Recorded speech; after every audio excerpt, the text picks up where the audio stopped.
Guys, welcome back to Lunatic Astrology. And today I want to talk about whether or not Brian Laundrie, the fiance of Gabby Petito, who's on the run from the police as a person of interest and who is suspected, I suppose, by all of us of causing her to be dead, her murderer, whether he's alive or not. And the reason I'm doing this is, first of all, I already did a video, check the description link below, on the Gabby Petito storyline and how she had transits in her chart with Pluto, with Juno, the goddess of marriage, or connected relationship, and Mars, and a bunch of other things happening that eerily foretold potential violence and death from a partner at the time of her disappearance and death. So, astrology can tell us true sky stories. We don't want them to be horror stories, but sometimes they're not always great. But 22-year-old daughter. And this is really hitting me at home. So I did what we call a Horary chart. A Horary reading is like I tossed a chart up with the question, is Brian Laundrie alive? And I'm going to share my results with you. I'll show you the screen. I'm very new to Horary. I studied with my teacher, Achuta Baba, at Nightlight Astrology. I do it, but I'm not the best. But I always find that Horary, like I'm not the master of Horary, but it's casting a divination chart based on a question using astrology at the time of the question, that as a scrying tool. Now, I want to say a couple of things. I find that most of my Horary charts I do for my clients are accurate. It's called my burning question reading. So I think part of it is also not just the science of Horary and how to read it as a chart, but also using one's own intuition. So I do believe he's alive. That's the punchline, but I'm going to show you why. I think his dad is aiding and abetting him in a very profound way. It's in the chart. I really read this chart like a whole story of the dynamic with the mother, the sibling, the father, and how they relate to his disappearance, and apparently not deadness. He's definitely still alive, at least as of October 9th when I cast the chart. So let me show it to you, and let's get going. And the Horary chart. I'm hoping I'm not sharing a client's chart. There we go. So I cast this chart. Oh, sorry, that's his birth chart. Bear with me. We'll do that on the other reading I'm going to do about his own chart. That's another video. So here is the Brian Laundrie alive question. I spelled his name wrong here. Just bear with me. We know that it's R-I. Just because I know somebody will point out that I'm an idiot, I will fix it right now. Okay. And we're just going to update that chart.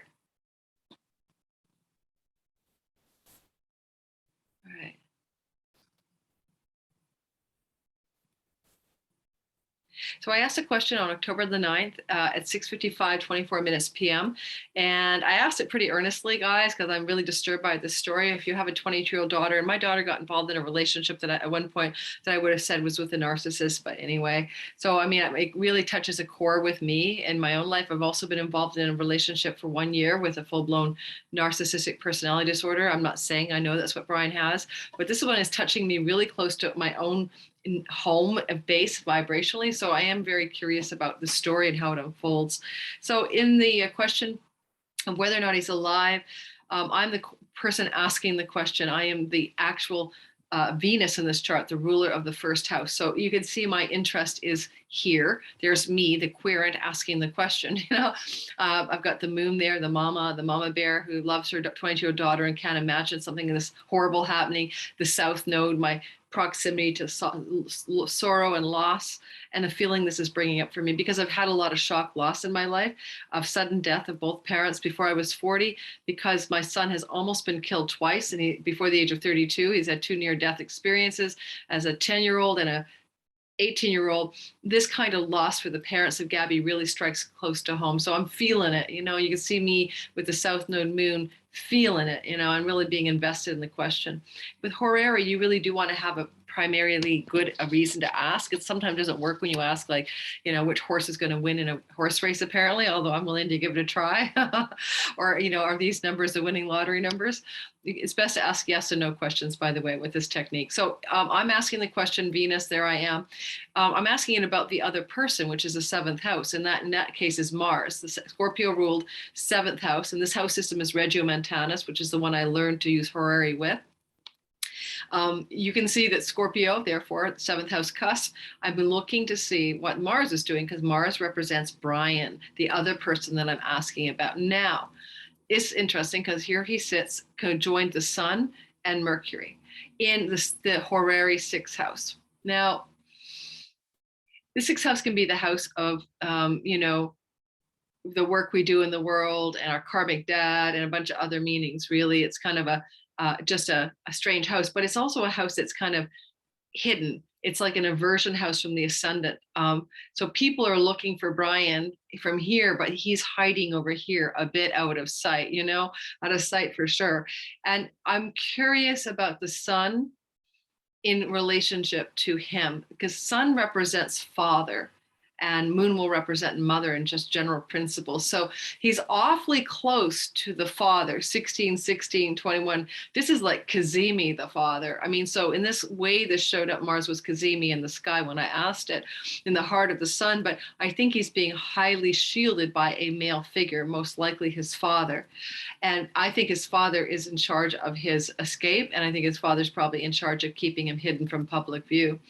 And with Mercury so close to the two of them, maybe the story we're getting here is something like, and the father has a way to connect and communicate with his son.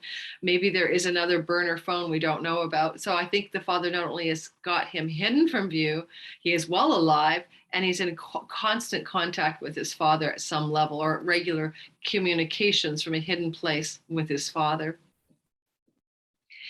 So the moon is interesting. If I just want to play with the moon being his mother as a principle, there's a couple of ways to do this, like just generic sun, moon, father, mother. And if I was to do that, I'd say, well, look, there's the moon in a place in the chart that is willing to witness and be connected to Mars, because the distance between them is a sextile or 30 degrees. So there is, but there is not so much direct participation.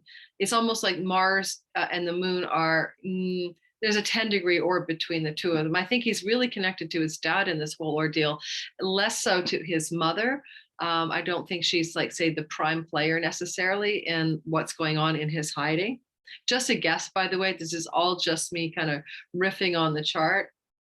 I can also do another playful thing where I can take, Brian as Mars, right? And make that also the energy of the first house and scoot around the chart to the various houses and just try to locate the house of the mother, the house of the father. So if I did that, I'm doing this on the fly, the sixth house is Brian in his ascendant, second, third, fourth.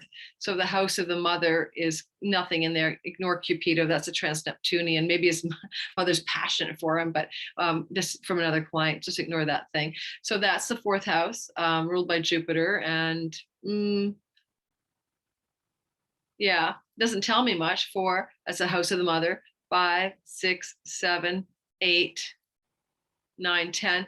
So the house of the father in the Western tradition would be the third house. Not much going on there either, although it is a house of cars and trains and moving vehicles and travel and small trips and journeys, So maybe the house of the father supporting him to travel domestically out of sight, where the house of the mother would prefer he get on a plane to a foreign land, honestly. Okay, so that's just kind of playing with that. But I did have another insight about this as well. And that had to do with his sister. And I'm trying to figure out why I saw that, because now I have to relocate what I was looking at. Give me a minute.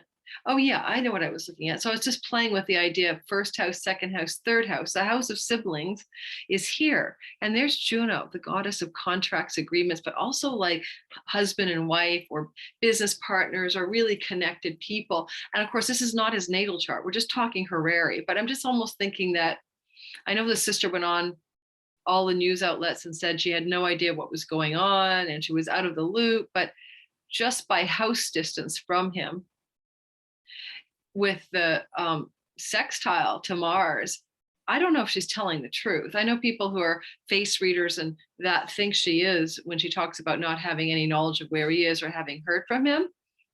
But I'm also wondering about that possibility that she's also in collaboration, cahoots with the dad, right, in hiding him.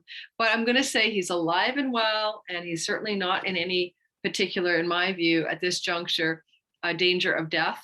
At least in this particular chart. If I wanted to say, is he in danger of death? I might go, how long does it take for Mars at 16 degrees to tick forward to a relationship to the static Pluto at 24 of Capricorn, that could be a useful tool to say, when does Mars square Pluto? Well, 16 to 24, right? That is 8 degrees. I could say that maybe in 8 weeks he could face mortal peril.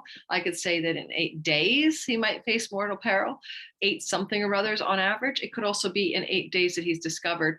The last thing I want to say on this reading, because I'm going to do another one on his chart and also his sinister with Gabby, is that, you know, I suspected that the Cazimi of Mars is tying into the story of Brian and his disappearance. And Mars in the heart of the sun is an invisible Mars rebirthing with Mercury right behind him. And I think that Mercury now, Cazimi on October 9th, I think we're going to get news about some story that's very Mars oriented. So Mars in Libra, of course, anger and conflict in primary relationship, maybe cutting, severing, violence energy that Mars is capable of. And well, Mars won't be visible until the 22nd or 3rd or 4th or so of November, you know, when he becomes visible in various parts of the world as he comes up from underneath the beams and begins to become a morning Mars. Mercury will be visible much sooner, and Mercury will be going direct. And so will Jupiter, by the way, October 18th. So my prediction is likely for a big news break about where he is or how he is or he's apprehended, maybe sometime after October 18th. That would also tie in with the 8 days away from Pluto. So maybe Pluto Mars square, as that Mars can march toward Pluto in roughly 8 degrees, so 8 days, would from now, which would be the 18th, right, when Mercury goes direct, October, it could represent the death of hiding, the death of his ability to stay hidden, you know, that kind of thing, energetically. So I'm not sure for sure, right? I'm just kind of playing, guys. I mean, this is me using this as a divination scrying tool. So I'm going to end with the father's in on it. He's in communication with Brian. The mother would like him to run to a foreign land. The dad's fine with local domestic trips and hiding. The sibling may not be telling the entire truth, with the house of siblings derived from Brian being the first house dude. I'm not so sure that the sister isn't also knowledgeable more than she lets on about what's going on, or that she's made a pact or an agreement or a vow of fidelity, say, to the family to keep it a secret. That could be Juno there as well. Maybe a vow to the father, not even so much to Brian, about, you know, not being willing to tell the truth. Who knows? Maybe the father is very much in charge of that family. We'll look at Brian's chart next, and I hope this video has been useful, or at the very least shows you one way to use the horary chart. Thanks, guys, for listening.